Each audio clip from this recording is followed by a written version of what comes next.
The next secret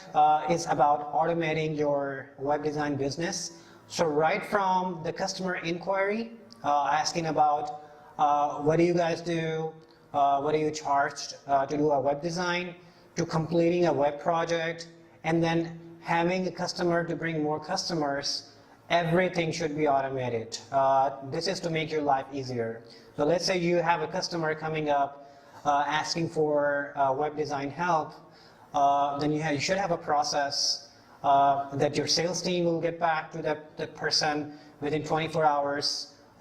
in time, answering the basic questions, and if there are any technical questions, he has to get back to the development team, to the production team, asking various questions, and get back to the customer. And once the client has signed up and agreed to the term, and you've taken the money,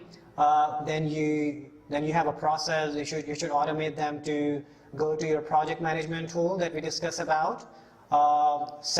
You have to put there the project specs. You have to put their information maybe about the accounts of, or how are you going to charge them in the future as well, or if they have purchased any website maintenance bundle, and also about a thread for the project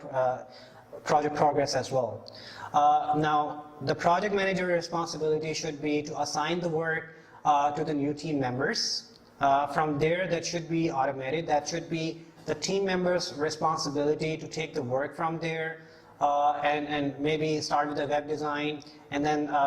once you're done with the web design part, then take the work to the front-end development, who do the HTML, CSS, and from there take that to the back-end development, who do the WordPress or Shopify or any respective e-commerce platform you're working on. And once the backend has been completed, the process should take them directly to the quality assurance team, where they're making sure that the work done has been absolutely as per the specs what the customer has been requesting to your team. Now, once the specs have been verified, you can present the work to your customer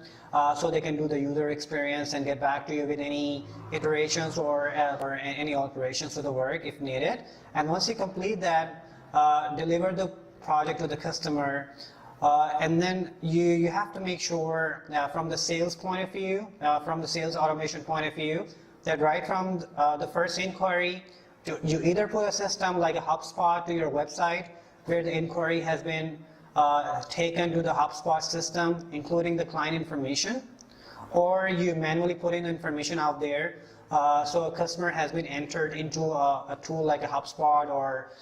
any other customer management tool. And from there, once the project has been completed, just make sure that you put the automation,